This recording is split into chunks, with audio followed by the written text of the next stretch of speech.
Lioness, Season 3, Episode 5, Joe escapes, but she can't trust the CIA anymore. Joe is about to do something no one expects. She's going to escape the Russians, but that's not the moment you should be worried about.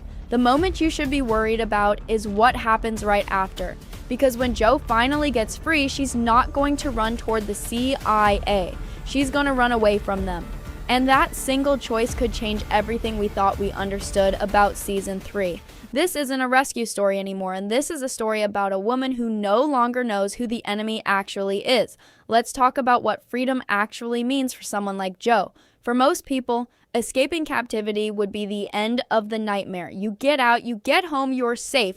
But Joe isn't most people. Joe has spent her entire career learning one simple rule. The people who are supposed to protect you are sometimes the same people who put you in danger in the first place.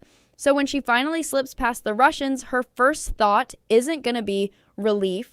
It's going to be a question, who can I actually trust right now? And that question is going to follow her through every single second of episode 5. Here's why this matters so much. Somewhere along the way, Joe is going to realize that her capture wasn't random. It wasn't bad luck. It wasn't a mission that simply went wrong. Someone knew where she would be, someone knew when to strike, and the only way the Russians could have known that is if the information came from somewhere close. Somewhere inside, that realization is going to hit Joe harder than anything the Russians did to her physically, because a bruise heals, a bullet wound heals.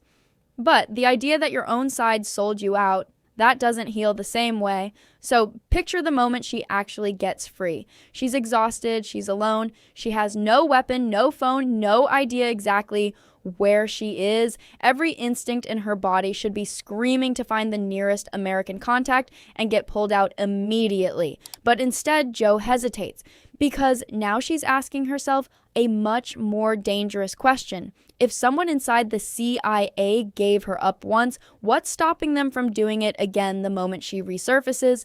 That hesitation, that pause before she decides whether to reach out, could be the most tense moment of the entire episode. Now think about what this means for Kyle. Kyle has been fighting to get to her this entire time. He's desperate, he's emotional, and he probably believes that finding Joe solves everything. But what if Joe finds him first, and instead of running into his arms, she watches him from a distance? What if she needs to be absolutely certain that he wasn't the one who gave her location away, or that he isn't unknowingly being used to lead someone else straight to her? That single choice, choosing to observe instead of trust immediately, tells you everything about how much captivity has changed her. This is where the story stops being about Russia versus America and starts being about something much more personal. Joe isn't just trying to survive an enemy anymore. She's trying to figure out which parts of her own life are still real. Every conversation she remembers from before her capture is suddenly worth re-examining. Every order she was given, every location she was sent to, every warning she wasn't given in time. She's going to start replaying all of it, and she's going to start noticing details that never bothered her before, because now those details might actually mean something. And here's the part that makes this even more dangerous. The Russians may have wanted this exact reaction if their goal was never simply to hold Joe, but to break the trust between her and the people she works with. Then her escape doesn't end the operation, it completes it. A hostage who comes home suspicious, isolated, and unwilling to fully cooperate with her own agency is far more valuable to an enemy than a hostage who stays locked up. Because now the damage isn't happening in a Russian facility anymore, it's happening inside the CIA itself, and nobody even has to pull a trigger to make it happen. So when Joe finally does make contact, whether it's with Kyle, with Caitlin, or with anyone else, that reunion is not going to feel like a celebration. It's going to feel like an interrogation, except this time, Joe is the one asking the questions. She's going to want to know who knew her location. She's going to want to know why the rescue took as long as it did. She's going to want to know why certain details about her mission were kept from her before she ever got captured. And if the answers don't add up, If even one thing feels rehearsed or incomplete, Joe may decide that going back to full operational status isn't safety at all. It's just walking into a different kind of trap, one with better lighting and familiar faces. That's the real tension heading into episode 5. It's not simply, will Joe escape?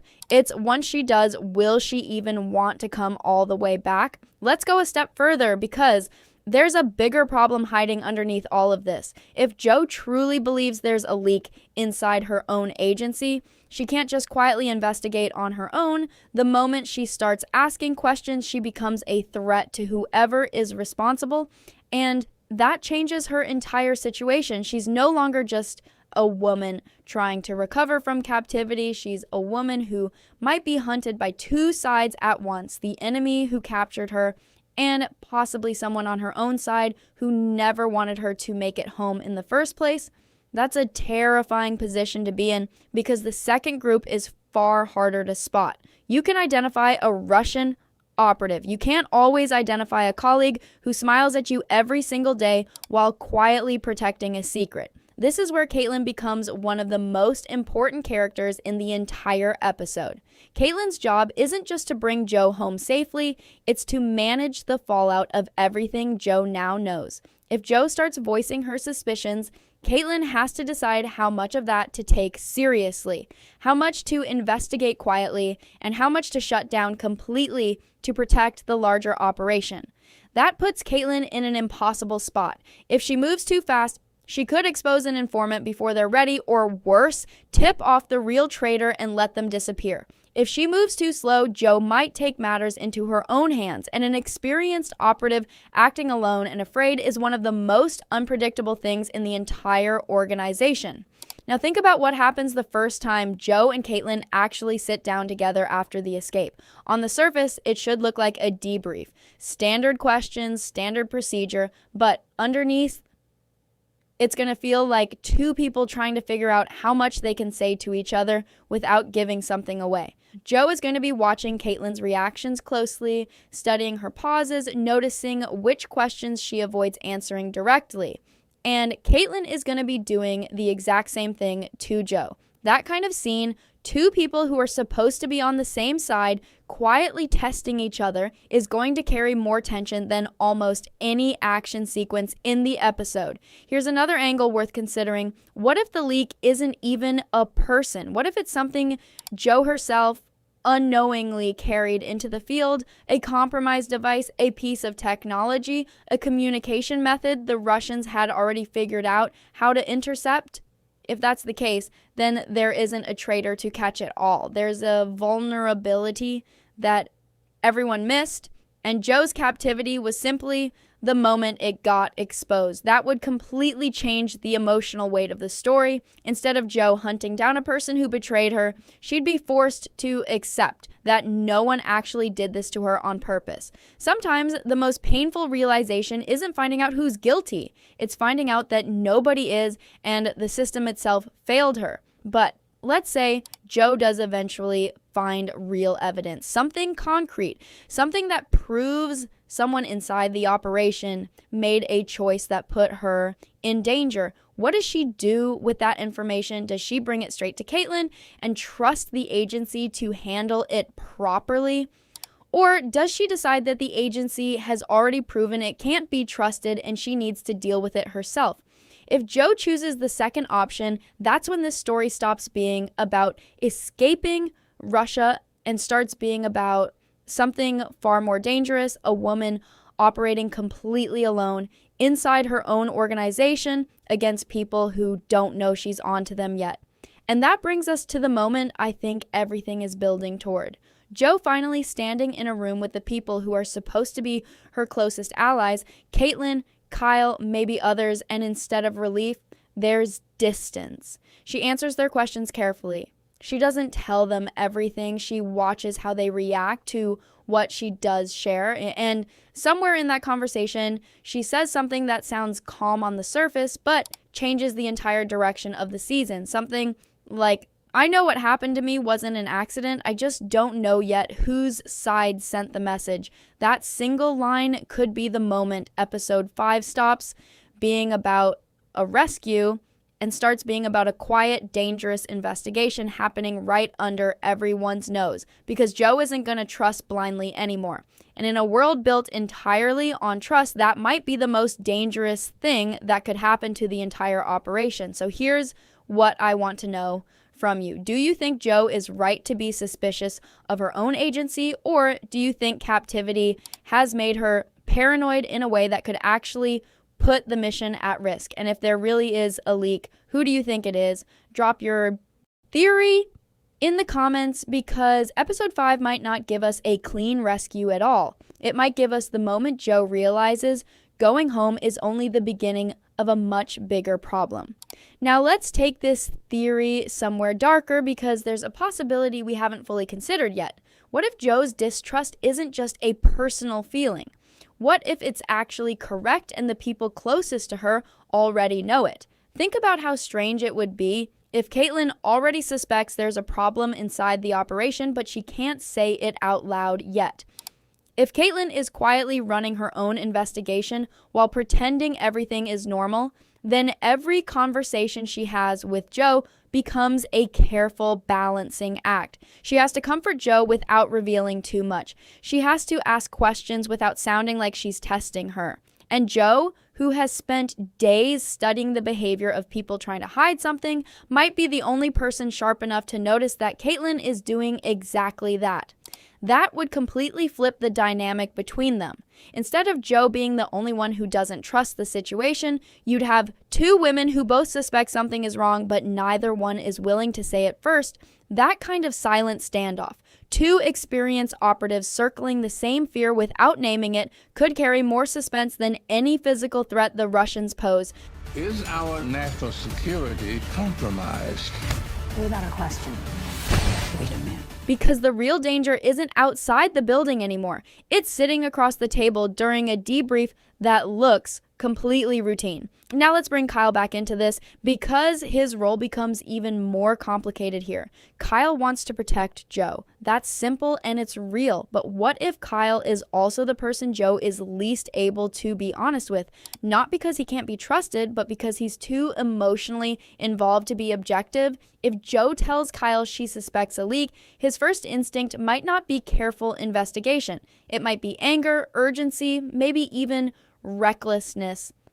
And if Kyle acts too fast, if he confronts the wrong person or moves before there's real proof, he could destroy any chance of catching whoever's actually responsible. So Joe might be forced into an impossible position, needing Kyle's loyalty while also needing to keep him at a distance, because his love for her could be exactly what gets exploited next. Here's a theory that takes this even further. What if the entire point of Joe's capture and escape was never about information at all? What if it was designed specifically to break trust between Joe and the people around her? Think about it. A captured operative who comes home cooperative and unharmed doesn't cause much damage. But a captured operative who comes home suspicious, isolated, and quietly pulling away from her own team, that creates chaos without anyone having to fire a single shot. If that's the real strategy, then Joe escaping wasn't a failure on the enemy's part. It was the plan working exactly as intended, and that means the real fight in episode 5 isn't Joe against Russia, it's Joe against the slow, quiet damage that's already been done to her. This changes how we should think about the final act of the episode. Instead of building toward a big rescue moment, the story might be building toward a much smaller, much heavier scene. Joe sitting alone, going through everything that happened piece by piece, trying to separate what's true from what she was meant to believe. That kind of scene doesn't need a gunfight to feel intense. It just needs Joe finally admitting to herself how deep the damage actually goes and deciding what she's willing to do about it. And that leads to the moment I think the whole episode is really building toward. Joe doesn't come home and simply return to duty. She comes home and starts quietly building her own case, gathering pieces of information, watching people a little too closely, asking questions that sound casual but aren't. She's not waiting for the CIA to figure out who betrayed her. She's already decided she's going to find out herself, and she's not going to tell anyone until she's certain. That's the real cliffhanger heading into whatever comes next. Not whether Jo survives, not even whether she escapes, but whether the people she used to trust completely have any idea that she's no longer on their side the way she used to be. So think about that for a second.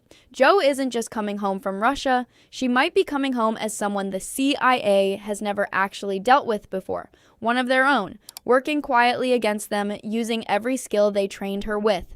If that's where season 3 is headed, then episode 5 isn't the end of Jo's nightmare. It's the beginning of a completely different kind of war, one that's happening on the inside, where nobody even realizes the fight has already started. Let me know what you think.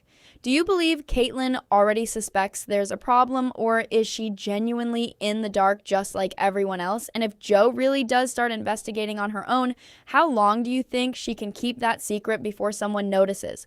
Drop your predictions below. Because if this theory is right, episode 5 might just be the calm before something much bigger tears this entire operation apart.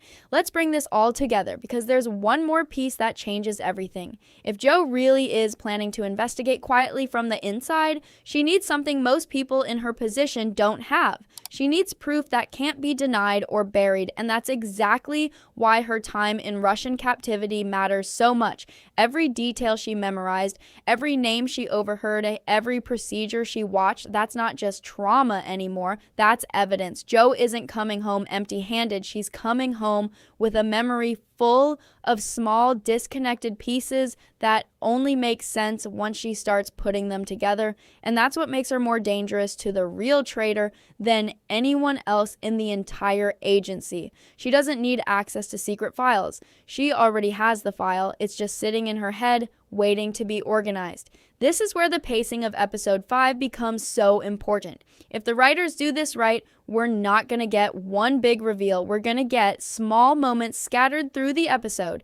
A name that makes Jo pause for half a second longer than it should. A comment from Caitlin that doesn't quite match what Jo remembers being told before the mission. A detail from her captivity that suddenly connects to something completely unrelated. None of these moments will feel huge on their own, but if you're paying attention, they'll start forming a pattern, and that's exactly how Jo's mind works. She's not looking for one dramatic clue. She's building a case one quiet detail at a time. Now here's something worth thinking about. What if Jo isn't actually alone in this? What if there's someone else inside the CIA who already suspects the same thing she does but hasn't said anything because they don't know who they can trust either?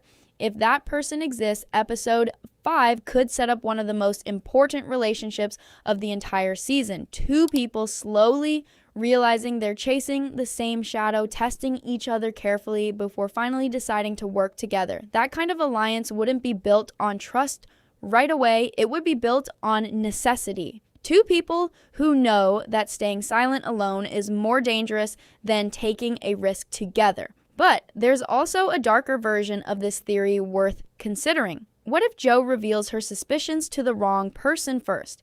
What if, in trying to find an ally, she accidentally tips off the very person she's trying to expose? That would be a devastating turn, not because of an explosion or a gunfight, but because it would mean Jo's caution, the exact thing that's kept her alive this entire time, finally failed her at the worst possible moment. And if that happens, the danger she faces next wouldn't come from Russia at all. It would come from someone standing right next to her, someone she already let get too close. This is why I think the final moments of episode 5 are going to matter more than anything the trailers have shown us. Whatever happens in that closing scene, whether it's Jo finally speaking her suspicions out loud, whether it's a quiet look exchange between her and Caitlin, or whether it's Jo making the decision to trust no one and go completely dark, that choice is going to define the rest of the season.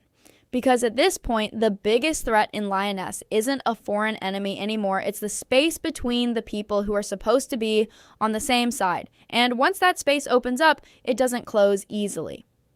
So here's my final take heading into episode 5. Joe's escape was never really the ending, it was the trigger. The real story starts the moment she walks back through that door and realizes the fight isn't over. It's just moved somewhere closer, somewhere quieter, somewhere much harder to see coming. Now I want to hear your final predictions. Do you think Joe finds the traitor by the end of this season, or does this thread stay open even longer than we expect? Do you think Caitlyn ends up being an ally, or does she become the biggest obstacle Joe has to face? And most importantly, once Joe knows the truth, do you think she'll bring it to the CIA, or will she decide to handle it completely on her own? Drop your theories below, because this might be the season where Lioness stops asking who the enemy is and starts asking whether the real danger was always closer than anyone wanted to admit. Before we close this out, there's one last angle worth thinking about, because it changes how we should watch every scene going forward. What if Joe already made her decision before she even stepped foot back on American soil? What if the version of Joe that walks through that door isn't a woman still trying to figure to